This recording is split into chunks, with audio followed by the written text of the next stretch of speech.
ഇനിയും ഫിസിക്സിനെ നമ്മൾ രണ്ടായിട്ട് ക്ലാസിഫൈ ചെയ്യാം. മെയിൻലി നമുക്ക് രണ്ടായിട്ട് ക്ലാസിഫൈ ചെയ്യാം. അതിനെക്കുറിച്ചാണ് പറയുന്നത്. ഒന്നാമത്തത് മാക്രോസ്കോപ്പിക് ഡൊമൈൻ, രണ്ടാമത്തത് മൈക്രോസ്കോപ്പിക് ഡൊമൈൻ. ഇത് കാണുമ്പോൾ തന്നെ അറിയാലോ, മൈക്രോസ്കോപ്പിക് ഡൊമൈൻ എന്ന് വെച്ചാൽ എന്താണ്? വളരെ ചെറുത്. മൈക്രോസ്കോപ്പിക് പാർട്ടിക്കിൾസ് എന്ന് വെച്ചാൽ വളരെ ചെറിയ പാർട്ടിക്കിൾസ് ആണ് അല്ലേ? മാക്രോസ്കോപ്പിക് എന്ന് വെച്ചാൽ കുറച്ച് വലുത് പാർട്ടിക്കിൾസ്. മൈക്രോസ്കോപ്പിക് എന്ന് വെച്ചാൽ വളരെ ചെറിയ ആയിട്ടുള്ള പാർട്ടിക്കിൾസ് ആണ്. മാക്രോസ്കോപ്പിക് വളരെ വലുതാണ്. അങ്ങനെ ഓർത്താൽ മതി. ഓക്കെ, അപ്പോൾ മാക്രോസ്കോപ്പിക് ഡൊമൈനിൽ നമ്മൾ ഫിസിക്സിൻ്റെ മാക്രോസ്കോപ്പിക് ഡൊമൈൻ എന്ന പാർട്ടിൽ നമ്മൾ സൂചിപ്പിക്കുന്നത് ഫിനോമിന അറ്റ് ലബോറട്ടറിയിലൊക്കെ നടക്കുന്ന കാര്യങ്ങളെയാണ് നമ്മൾ എന്തിൽ മാക്രോസ്കോപ്പിക് ഡൊമൈനിൽ ഉൾപ്പെടുത്തിയിരിക്കുന്നത്.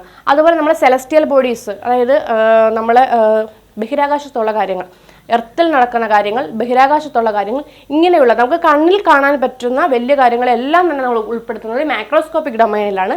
മാക്രോസ്കോപ്പിക് ഡൊമൈനിലെ കുറിച്ച് നടത്തുന്ന ആ ഒരു സ്റ്റഡി, അവിടെ നമ്മൾ പഠിക്കാൻ ഉപയോഗിക്കുന്ന ഫിസിക്സിലെ ശാഖയാണ് എന്ത്? ക്ലാസിക്കൽ ഫിസിക്സ് എന്ന് പറയുന്നത്. ക്ലാസിക്കൽ ഫിസിക്സ് ഉപയോഗിച്ച് നമ്മൾ മാക്രോസ്കോപ്പിക് ഡൊമൈനെ കുറിച്ചാണ് പഠിക്കുന്നത്. മാക്രോസ്കോപ്പിക് ഡൊമൈൻ എന്ന് വെച്ചാൽ ഫിനോമിന അറ്റ് ദ ലബോറട്ടറി പോലുള്ള ഒരു എക്സാമ്പിളാണ് ലബോറട്ടറി പോലുള്ള സെലസ്റ്റിയൽ ബോഡീസിനെ കുറിച്ചും എർത്തിലുള്ള കാര്യങ്ങളെക്കുറിച്ചൊക്കെ പഠിക്കുന്നത് എന്താണ്? മാക്രോസ്കോപ്പിക് ഡൊമൈനിലാണ്. അതിനെക്കുറിച്ച് പഠിക്കുന്ന ആ ഒരു സ്റ്റഡി നടക്കുന്ന ആ ശാഖയ്ക്ക് പറയുന്ന പേര്, ആ ഒരു ബ്രാഞ്ചിന് പറയുന്ന പേര് ക്ലാസിക്കൽ ഫിസിക്സ്. അതുപോലെ മൈക്രോസ്കോപ്പിക് ഡൊമൈൻ പോലെ തന്നെ നമുക്കുള്ളതാണ് എന്ത്? Microscopic domain. മൈക്രോസ്കോപ്പിക് ഡൊമൈൻ നമ്മൾ നോക്കിയാൽ അതിൽ മൈക്രോസ്കോപ്പിലൂടെ നോക്കുമ്പോൾ കാണുന്ന കാര്യങ്ങളെക്കുറിച്ചാണ് പറയുന്നത് അല്ലേ? എന്തൊക്കെയാണത്? Atomic, molecular and nuclear phenomena. Atomic എന്ന് പറഞ്ഞാൽ ആറ്റംസിനൊക്കെ നമുക്ക് കാണാൻ പറ്റുമോ? ഇല്ല, മൈക്രോസ്കോപ്പിക്കൂടെ നോക്കിയാലേ കാണാൻ പറ്റുള്ളൂ, വളരെ ചെറുതാണ്. അതുപോലെയാണ് മോളിക്യൂൾസ്, അതുപോലെ തന്നെയാണ് ന്യൂക്ലിയസ് അല്ലേ? ന്യൂക്ലിയസ് എന്താണ്? ആറ്റത്തിനേക്കാൾ ചെറുതാണല്ലേ? ആറ്റത്തിനുള്ളിലുള്ളതല്ലേ? അപ്പോൾ ആറ്റത്തിനേക്കാൾ ചെറുതാണ്. അപ്പോൾ അതൊക്കെ വളരെ വളരെ ചെറിയ കാര്യങ്ങളാണ്. അതിനെക്കുറിച്ച് പഠിക്കുന്നതാണ് മൈക്രോസ്കോപ്പിക് ഡൊമൈൻ എന്ന് പറയുന്നത്. മൈക്രോസ്കോപ്പിക് ഡൊമൈനെ കുറിച്ചുള്ള സ്റ്റഡി, ആ ഒരു ഡൊമൈൻ സ്റ്റഡി ചെയ്യാനായിട്ട് നമ്മൾ ഉപയോഗിക്കുന്ന ബ്രാഞ്ച് ഓഫ് ഫിസിക്സ് ആണ് എന്ത്? ക്വാണ്ടം തിയറി എന്ന് പറയുന്നത്. ഓക്കെ, അപ്പോൾ മൈക്രോസ്കോപ്പിക് ഡൊമൈനെ കുറിച്ച് പഠിക്കാൻ ഉപയോഗിക്കുന്നതാണ് ക്വാണ്ടം തിയറി. അപ്പം നമ്മൾ മനസ്സിലാക്കുക, ഫിസിക്സിന് രണ്ട് ഡൊമൈൻ ഉണ്ട്, മാക്രോസ്കോപ്പിക് ഡൊമൈൻ ഉണ്ട്, അതുപോലെ തന്നെ മൈക്രോസ്കോപ്പിക് ഡൊമൈൻ ഉണ്ട്. അപ്പോൾ അത് ഈ എക്സാമ്പിൾ പറയുമ്പോഴത്തേക്കും നമുക്ക് പെട്ടെന്ന് മനസ്സിലാവും. അതിനാണ് രണ്ട് എക്സാമ്പിൾസ് എഴുതിയിരിക്കുന്നത്.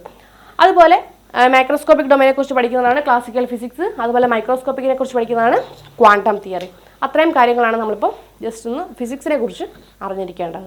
അപ്പോൾ മാക്രോസ്കോപ്പിക്കും മൈക്രോസ്കോപ്പിക്കും ഡൊമൈൻസിനെ കുറിച്ച് നമ്മൾ പറഞ്ഞു. ഇനിയും ഫിസിക്സിൻ്റെ സ്കോപ്പിനെ കുറിച്ചാണ് പറയുന്നത് അല്ലേ? അതായത് മാക്രോസ്കോപ്പിനെ കുറിച്ച് പഠിക്കുന്ന ക്ലാസിക്കൽ ഫിസിക്സ് ഉണ്ട്, മൈക്രോസ്കോപ്പിക്കിനെ കുറിച്ച് പഠിക്കുന്ന ക്വാണ്ടം ഉണ്ട് അല്ലേ? ക്വാണ്ടം തിയറി ഉണ്ട്. അപ്പോൾ ഇതിനകത്ത് രണ്ടിനകത്തും വീണ്ടും വീണ്ടും ചെറിയ ചെറിയ ബ്രാഞ്ചസ് ഉണ്ട്. അതായത് വാസ്റ്റ് ആയിട്ടുള്ള ഒരു സബ്ജക്റ്റാണ് എന്തെന്ന് പറയുന്നത് ഫിസിക്സ് എന്ന് പറയുന്നത്. അപ്പോൾ അതിൻ്റെ സ്കോപ്പ് എന്ന് പറയുന്നത് വളരെ വലുതാണ്. അതിനെക്കുറിച്ചാണ് നമ്മൾ ഒന്ന് പറയുന്നത്. എന്താണ്? Mechanics, electrodynamics, thermodynamics and optics.